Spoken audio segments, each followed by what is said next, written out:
The moment Frank Ocean bit into the Crookie, he knew something was wrong. It looked perfect on the outside. Golden, glossy, layered like the signature cube-shaped croissant his brand had become famous for. But the taste? Hollow, greasy, bland. It wasn't his. He sat in a corner booth at Ocean Bakery's flagship Houston location, dressed in a faded hoodie and old sneakers.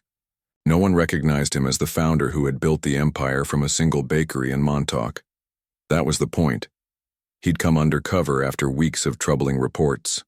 Cost-cutting, quality dips, unhappy customers. But this was betrayal, baked into the dough. Frank didn't stand up. Not yet. He pulled out his phone, snapped a photo of the Crookie, and whispered, "They're not just cutting corners. They're erasing everything we stand for." Frank Ocean had always believed that you could taste integrity. He built Ocean Bakery on that principle, from the buttery layers of his first handmade croissant in Montauk to the precision-engineered, cube-shaped crookies that had taken over social media. Ocean Bakery wasn't just a brand, it was a movement, a standard, but in recent months, something had shifted. At first, it was a handful of complaints on the app, too greasy, not as flaky as before. Then came the refund requests, unusual for a product that once had lines wrapping around city blocks. Then the most damning sign of all, the Dallas, Chicago, and Houston locations had begun quietly slipping in customer retention scores, according to the internal data Frank obsessively tracked each week. He had launched the chain to bring Parisian technique and American creativity together in a single bite. But now, it felt like his name was being attached to an expensive knockoff. When he confronted the regional managers, the answers were polished and vague. Supply chain inconsistencies, staffing shortages in prep. We're working on bringing things back up to standard. But Frank didn't want polished, he wanted the truth. And that's when he made a decision that would change everything. He slipped out of the corporate suite in New York without informing the board, disconnected from the internal comms system, deleted his calendar and replaced it with a single goal: find out firsthand what was happening at ground level. His first stop, Houston. The bakery there was supposed to be one of their strongest. It had won awards, been profiled in luxury food magazines. But now it was showing alarming profit margins, too high for a location reportedly struggling with staff and inventory. The numbers didn't add up. Frank arrived in Houston under a different name. Simon Frost, a quiet middle-aged baker looking for part-time work. With a forged resume crafted by his own HR team weeks before, he walked into the Ocean Bakery on Briar Avenue and handed his application to the assistant manager. She didn't even look up from her tablet. "Fine," she said. "We're short. Anyway, trial starts tomorrow. Kitchen shift, 5 a.m. Don't be late. No onboarding, no signature. No one asked for ID. It was a shocking lapse in hiring protocol for a franchise supposedly rooted in excellence." The next morning, Frank arrived, early, and watched as the doors unlocked. The kitchen staff trickled in slowly, some yawning, some texting. No one noticed him. That was good. He observed everything: the shortcuts in prep, the mismeasured laminations, the frozen dough being defrosted instead of freshly layered. No one was making dough from scratch. No one was using the proprietary cultured butter from Normandy that gave the Crookie its signature flavor. Worse, the ovens were being rushed. The pastries came out looking golden, but inside, underbaked, dense, lifeless. Frank worked quietly alongside a 19-year-old named Javier who clearly hadn't been trained properly. "Where's the proofing schedule?" Frank asked. Javier blinked. Proofing what? Frank's heart sank. That afternoon, while pretending to clean the front counter, Frank noticed the delivery van out back. It didn't bear the Ocean Bakery logo. Instead, it said Orchid Foods, Inc., a company he'd never heard of. He snapped a photo of the license plate. Something was very, very wrong. Frank texted Alicia, his head of internal compliance. "Find out who owns Orchid Foods, and tell me if any of our locations are registered to receive from them." The dots appeared almost immediately on the screen. Then a chilling reply. "Orchid doesn't exist in our supplier database. I'll dig deeper." Frank put the phone away just as a manager called out to the team. Crookie restock in 5. Make them pretty, but don't waste time layering. No one notices anyway. Frank clenched his jaw. No one notices. He was noticing. And soon, so would the entire world. Frank was no stranger to dirty kitchens. He'd worked through the 4 a.m. rush of Parisian bakeries, scrubbed grease off walls during his time as a line cook in Queens. But what he saw during his second shift at the Houston Ocean Bakery wasn't just dirty, it was deliberate. Behind the gleaming glass counters and faux marble floors, shortcuts had become standard. He noticed it during the prep hour. A cook named Rami, clearly the de facto shift leader, was instructing a junior staffer on how to fake the crookie layering. Just slap the filling in, fold it over, and square the edges. The cube hides everything, he said, tapping the side of the mold with a grin. Frank watched, stunned, as a tray of improperly made crookies was brushed with syrup and slid into the oven. The customer would get the perfect Instagram shot and a half-baked croissant brick. By mid-morning, the bakery buzzed with orders. The kitchen was chaotic. Frank kept his head down, stacking trays and wiping counters. But he was listening, especially when the bakery manager, a sharp-tongued woman named Claudia Fells, arrived. Claudia didn't work the floor. She walked in with a large iced coffee, AirPods in, and headed straight for the back office. She barely glanced at the kitchen. "Morning," someone muttered. "Whatever," she replied. From the corner of his eye, Frank saw her wave toward the pastry display. "Numbers are high today, keep those crookies moving, don't worry about the filling ratios, just bulk up the shells." Frank's chest tightened. The Ocean Bakery brand had been built on craft.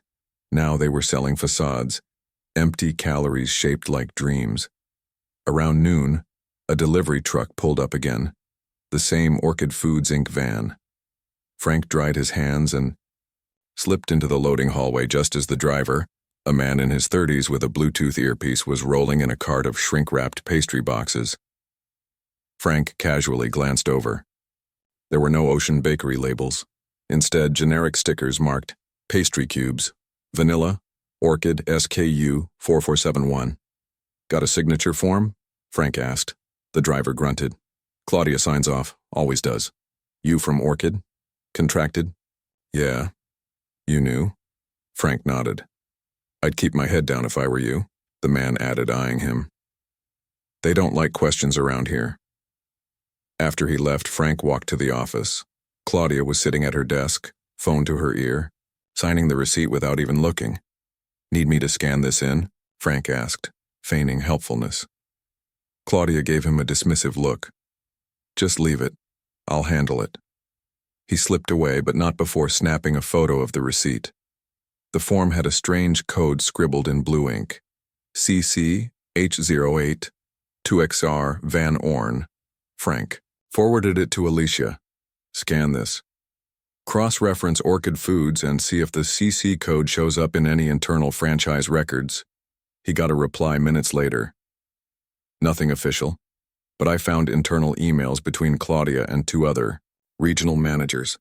She's forwarding unapproved invoices through a dummy admin account." Frank stared at the message. This wasn't about frozen pastry shortcuts. It was fraud. A network, one that potentially stretched across multiple locations and funneled unapproved products into stores under the Ocean Bakery name. That afternoon, Claudia called an impromptu team huddle near the break room. She smiled, wide and artificial. "Listen up. New protocols starting next week. Faster prep, less waste. We've got a good system going, let's not ruin it with questions, got it?" Frank kept his expression blank. But his mind was racing. He had enough to pull the trigger, but not yet. He needed proof of how deep it went, and who else was involved, because this wasn't just a betrayal of recipe. It was a betrayal of trust. And trust, in Frank Ocean's world, wasn't just sacred. It was personal. Frank wasn't just looking for confirmation anymore. He was looking for patterns. And by day 3, the pattern was clear. Ocean Bakery's signature crookie was no longer handmade in-store, at least not here. It was being mass-produced, poorly, stored and discreetly pushed through the back door by a supplier no one in headquarters had approved. The staff? Some knew. Most didn't. But all were complicit through silence. He spent that morning shadowing the prep crew again, watching as Rami peeled plastic off pre-filled Crookie cubes and brushed them with egg wash. "You guys always use the orchid boxes?" Frank asked, pretending to sound curious. Rami shrugged. "Been doing it since last year. Faster, cleaner. Boss says it's what corporate wants." Frank nodded, then casually added, "Ever try the old school method?" Rami snorted. "Yeah, back, when we gave a damn." Around noon, Claudia arrived. 20 minutes late, sunglasses still on. She barely acknowledged anyone before vanishing into her office. Not 2 minutes later, the drive-through window buzzed. Frank watched Tori, a cashier barely out of high school, hesitate before answering. "Thank you for choosing Ocean Bakery. May I take your order?" A tense exchange followed. Then Frank saw her stiffen. She walked away from the mic and whispered to a nearby coworker, "That same guy keeps asking about original Crookie stock. Claudia told me not to say anything." Frank jotted the note in his pocket notebook, another red flag. The customers were noticing, and someone, somewhere, had already complained. Later, while delivering fresh trays to the front, Frank saw something strange. A young woman in a smart pantsuit, standing at the register, holding a tablet. She wasn't dressed like a customer. Frank circled discreetly and saw the screen. Audit software. Internal brand compliance. She was trying to scan a barcode on the display packaging. Claudia appeared, out of nowhere. "Hi, can I help you?" The woman smiled. "Just doing a surprise compliance sweep. I'm with Corporate Quality Control." Claudia's face didn't flinch. "Perfect timing. We're actually expecting a fresh batch of our in-house crookies in an hour. You'll love seeing the team in action." Frank nearly laughed. It was a lie. And a practiced one. The inspector hesitated. "I'll wait then." Claudia nodded and walked her straight to the back break room, away from the kitchen, away from the freezer, and definitely away from the orchid boxes. Frank watched, tension rising in his chest. The woman disappeared behind the break room door. 5 minutes passed, then 10. No one followed up. No samples pulled, no packaging scanned. And when the door opened again, the inspector looked unsettled. She thanked Claudia and left without checking the kitchen. Frank texted Alicia, "Mystery inspector here." Left, with nothing. Claudia may have bribed or threatened her. Check if a quality visit was actually scheduled for today. Alicia replied quickly, "Nothing on the schedule, and no one named Aria Jacobs works in our QA division." Frank stared at the door where the woman had exited. A fake inspector, an intentional plant likely to identify whether anyone would speak up, or to block someone who might have. That changed everything. They weren't just hiding, they were actively defending. Back in the break room, Frank noticed a second clipboard beside Claudia's desk, unmarked, no logo. He waited until she left for a phone call, then flipped through it. It was a handwritten delivery log, coded with initials and dates. Several initials repeated, CF. Dr. M.J. Frank took a photo of every page. Back in the kitchen, he passed Dion, an older baker with tired eyes and flour-stained hands. "You been here long?" Frank asked. Dion nodded. "Since we opened." "You like it here?" Dion looked down, then said quietly, "I liked it more when we made the food ourselves." Frank met his gaze. "Then maybe it's time we do something about it." That night, Frank returned to his hotel room with a dozen photos, a list of initials, and more questions than answers. He spread everything across the bed. Photos of mislabeled boxes, the coded delivery log, a screenshot of the fake inspector's face from the drive-through camera. Then he called Alicia. "I need facial recognition on this woman. Aria Jacobs. No match in our QA division, right?" "Correct," Alicia confirmed. "And I ran her through LinkedIn, internal Slack logs, even the onboarding database. She doesn't exist. But get this. I found a private consulting firm that's been offering compliance shielding services to struggling franchise owners. Thanks a Tio, voice dropped. You're telling me there's a black market consulting network designed to help cheat corporate inspections? It's more common than you think, especially in saturated markets where margins are thin. Frank pinched the bridge of his nose. And this one's connected to Claudia? Yes. The payments came from a shell company called Gold Layer Partners. It's linked to her cousin Damian Vance. I'm still digging, but it's bad. Frank leaned back and exhaled slowly. This wasn't just corner cutting anymore. It was organized, and worse, it was spreading. The next morning he showed up early. Claudia wasn't in yet, but the energy on the floor was different. A rumor had clearly spread about the mystery inspector. Some whispered. Others avoided eye contact. Dion was rolling dough by himself. Frank slipped him a coffee. You ever wonder what your initials might mean to someone else? He asked. Dion gave a dry chuckle. DR? Yeah. I saw the log. Frank froze. You know about it? I'm not blind. I just knew better than to ask. Tell me about MJ. Dion looked around, then leaned in. Maria Jennings. She was our morning baker. Real talent. One day she asked why the deliveries were coming from Orchid instead of Alpine Farms. Week later her shifts were cut. A month later she was transferred to a location that doesn't exist on our map. I called her. Number's dead. Frank stared at him. They erased her. Not literally, Dion said, but you know what I mean. At that moment Claudia entered, earlier than usual. She looked around sharply and her eyes narrowed when they landed on Frank. You. What's your name again? Colin. Frank said, using the alias from his training form. You're on freezer inventory today. Marcus will show you. Frank nodded, but instead followed her path with his eyes. She was rattled. Good. Inside the freezer, Frank took note of the Orchid poultry. Stickers. Some peeling, some suspiciously fresh. One of the labels had yesterday's date, but the print was faded like it had been reused. He took another photo. Then, he found it. At the back of the shelf, a sealed package labeled Ocean Bakery. Test stock with a barcode and date from 3 months ago. Frank's heart skipped. This was one of their official R&D test batches, meant for internal analysis only. Not for sale, not even for staff consumption. How the hell had it ended up here? He scanned it with the corporate app. The screen blinked red. Unauthorized. Internal use only. Contact QA immediately. Frank didn't wait. He called Alicia. They're not just faking products, he said. They're rerouting our test batches, our unapproved formulations. A pause. Alicia's voice hardened. That's a federal violation.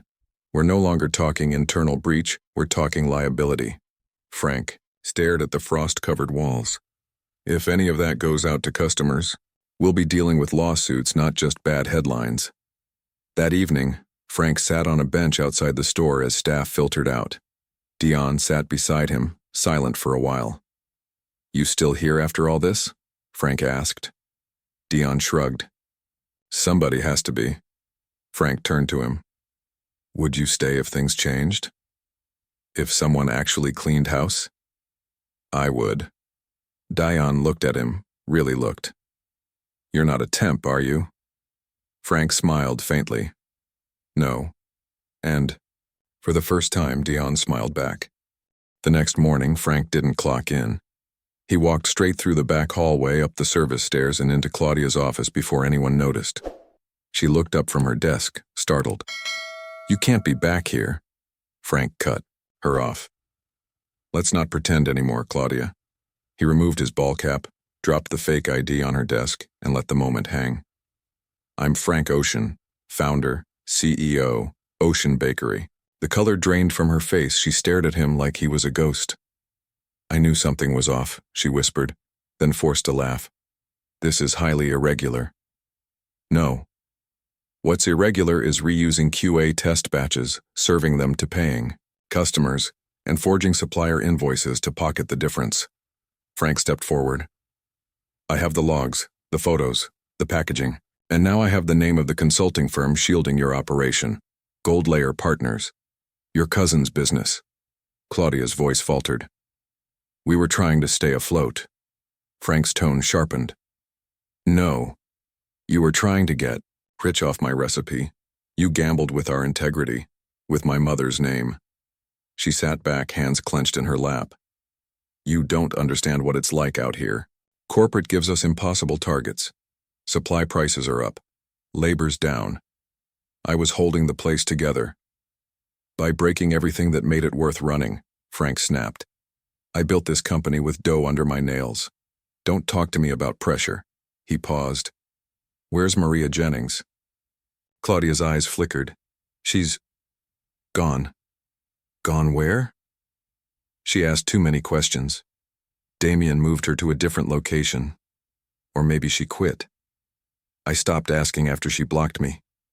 Frank stared her down. So you silenced. A whistleblower?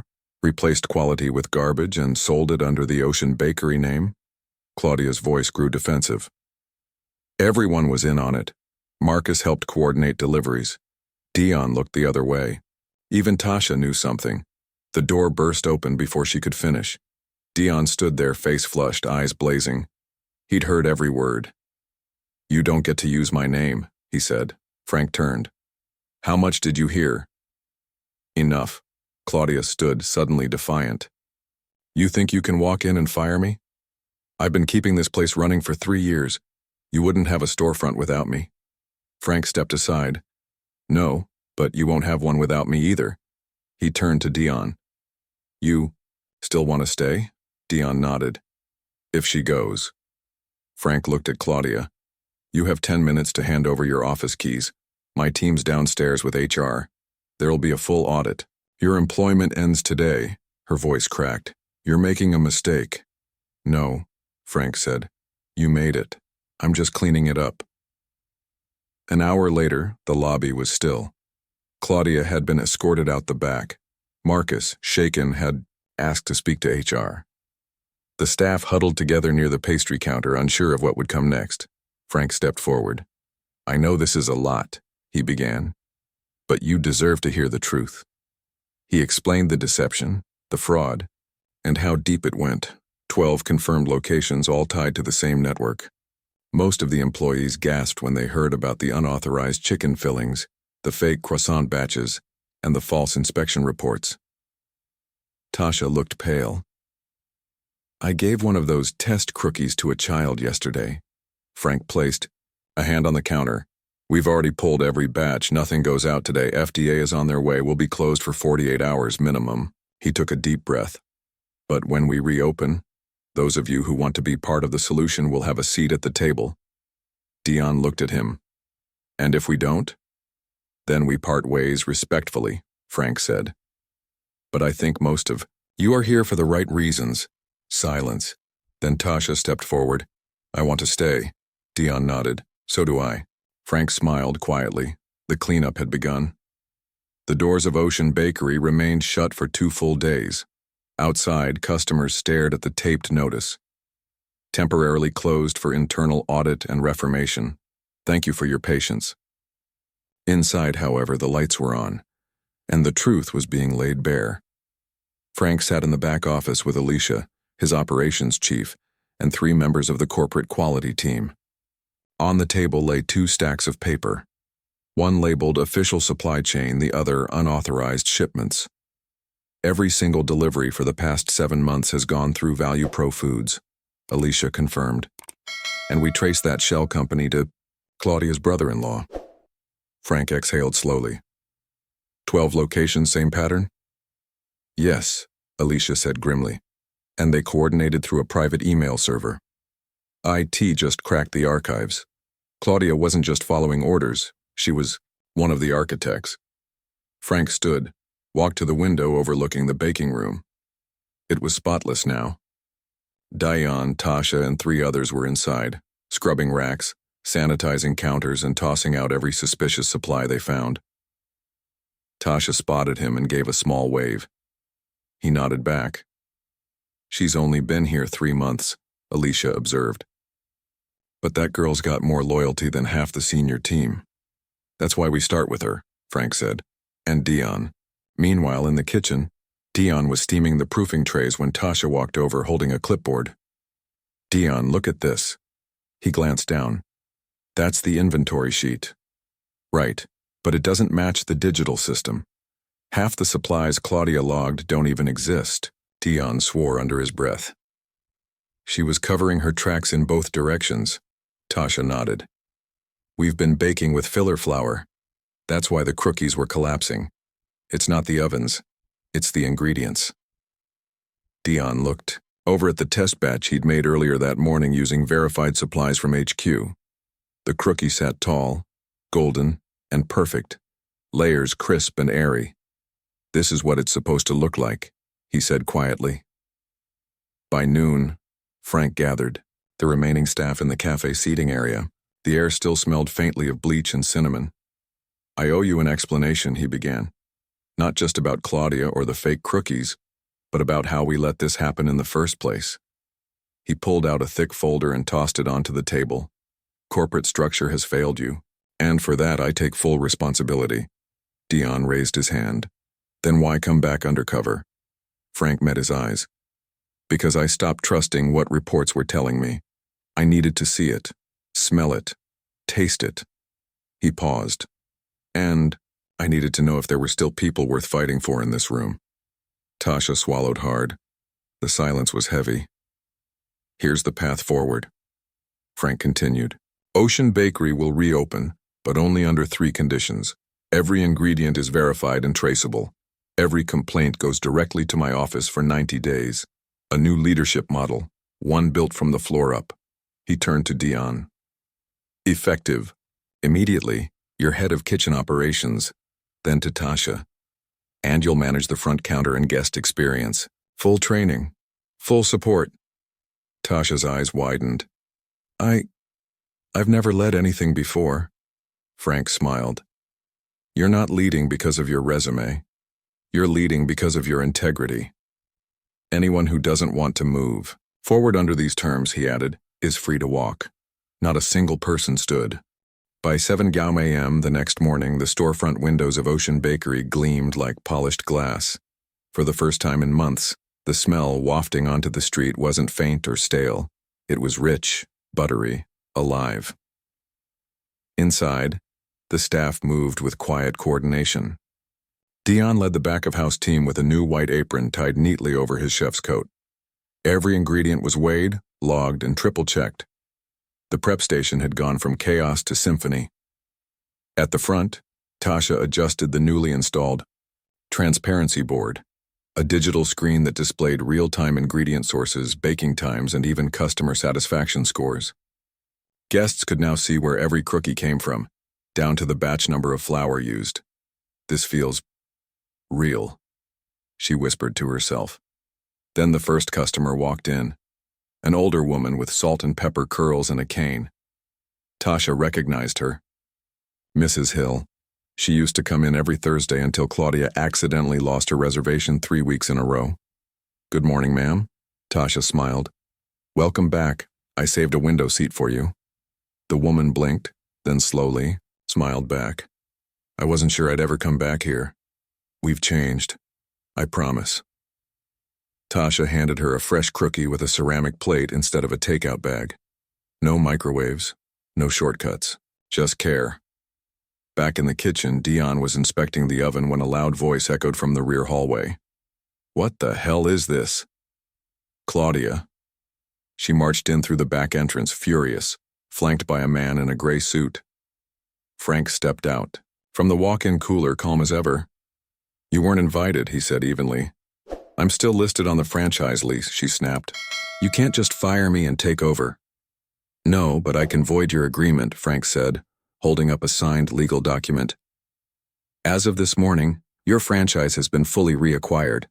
Ocean Bakery, Houston East, is now company-owned. The man beside Claudia glanced at the paperwork and took a step back. He's right, he muttered. You no longer have standing. You're going to regret this, Claudia hissed. No, Frank said, stepping closer. The only thing I regret is trusting people who used my name to cut corners and poison loyalty." Then he turned to Dion.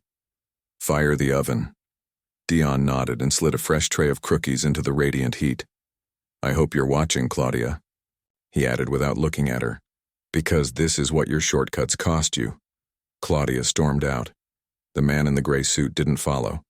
Silence lingered in the kitchen. Then the timer dinged. Dion opened the oven. The crookies had risen perfectly, golden, crispy on the outside, tender and complex inside. Everyone in the room held their breath. Frank took one, broke it in half, and tasted. He closed his eyes. "This," he said softly, "is the Crookie that built this company." At noon, a small crowd began forming outside the shop. Word had spread. Someone on social media had posted a photo of the new interior, the open kitchen, the real Crookies. Hundreds of comments followed. "Taste is back." "Ocean Bakery just got its soul returned." By 1 p.m., the line stretched around the block. Tasha managed the front with the grace of a veteran, her headset linked to Dion in the back. One guest approached the counter with tears in her eyes. "My son has food allergies. He hasn't been able to eat here in over a year. I just saw your ingredient list." Tasha smiled. "We'd love to serve him. Our allergen-friendly crookies are in the second display case. Separate tools, separate prep zone." Frank stood near the door watching the miracle unfold. Not a comeback, but a resurrection. The crookies weren't just pastries now. They were proof. By 3:00 p.m., the line outside Ocean Bakery had finally shortened, but inside, the heat hadn't let up. The kitchen moved in a constant rhythm, trays going in and out, new batches cooling while others flew off the shelves. Frank stood by the service counter with Dion, watching Tasha work the register like she'd been born for it. Customers smiled. Kids pointed at the rotating Crookie display. The bakery, for the first time in nearly a year, felt alive again. Then came the cold call. Frank's phone buzzed. It was Alicia. He answered with a quiet, "Go ahead." "We just got the report from forensic accounting," she said. "It's worse than we thought." "How bad?" 12 locations total, all connected to Claudia's network. They've been rerouting supply payments to shell vendors, just like she did. "Here." Frank exhaled slowly, turning toward the back hallway. "And Frank," Alicia continued, her voice grim, "we have emails showing she was selling proprietary recipes to an outside supplier, someone in Canada." The air seemed to shift. Frank turned back toward the ovens where Dion was pulling out another golden batch. "Thanks. Have legal get started. All of them. Cease and desist immediately." "You got it." He hung up. At the back of the bakery, in the repurposed office Claudia once used, Frank gathered Dion, Tasha, and the 3 new hires. The room was cramped, but quiet. "There's something you need to know," Frank began, holding up a tablet. "Claudia wasn't just cutting corners here, she was selling our formulas, spreading the infection to other shops." Gasps. Tasha's eyes widened. Dion's jaw clenched. "She turned loyalty into leverage," Frank said. "Used trust to build a ring of fraud that could have destroyed us." He looked around the room, but she didn't. "Because of people like you." He tapped the tablet again and rotated it toward Dion. "This isn't over. We're going to all 12 locations one by one, and you," he looked at Dion, "will lead the pilot team." Dion blinked. "Me?" "You rebuilt this place in days. You trained a new staff, restored the recipe, managed the chaos." Tasha nodded beside him. "He kept us sane." Frank smiled. "You're not just a cook anymore." The next morning, Frank arrived early. The sky was still purple-gray, the street lamps blinking lazily in the dawn. Inside the bakery, Dion and Tasha were already at work, testing new QR tagging systems for batch traceability. Each crookie was now traceable to the hour it was baked, the ingredients used, and who prepped it. At 7:30 a.m., a delivery truck rolled up. A young driver stepped out, clipboard in hand.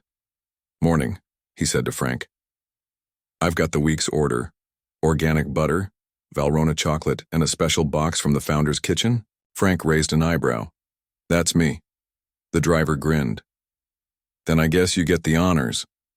He opened the truck's rear hatch to reveal a single wooden crate with a brass seal. Ocean Legacy. Inside were 6 crookies from the original Ocean Bakery Test Kitchen, Frank's Kitchen. Handcrafted by a special team of veteran pastry chefs in their headquarters, each crookie had a small gold tag. Batch 1, Redemption. Frank picked one up, took a bite. Perfection. He handed the rest. Off to Tasha. Run a limited drop, 1 per guest, free. Tell them it's a thank you. By 11 a.m., customers were crying, not from sadness, but nostalgia. One older man who said he'd been a Chicky Pop customer before switching over to Ocean Bakery bit into the crookie and whispered, "This tastes like the first time I ever believed in something small becoming something great." And that's when Frank knew. It wasn't just about restoring the crookie. It was about restoring faith. Faith in food. Faith in people. Faith in doing things right. Frank stood by the storefront window of Ocean Bakery, watching as the last customer of the day walked out with a smile and a single crookie in hand. The sun dipped behind the Houston skyline, casting a golden hue across the tiles, clean, bright, honest. 6 months ago, his legacy was on the verge of collapse. Not because of bad business, but because of blind trust in the wrong people. What started with one suspicious bite turned into a full-scale reckoning, and what rose from that reckoning wasn't just a better bakery. It was a better culture. The truth? Anyone can replicate a recipe. But values? Those can't be faked. Integrity doesn't come from a handbook. It comes from the people who speak up when no one else will. People like Dion, like Tasha, like the team who stayed. Ocean Bakery had been tested and passed, not by surviving scandal, but by refusing to compromise ever again. So the next time you bite into something that tastes just right, know this. You're not just tasting butter, flour, and chocolate. You're tasting a promise. Now it's your turn. Support the places that stand for more than profit. Share this story. Reclaim the recipe of trust.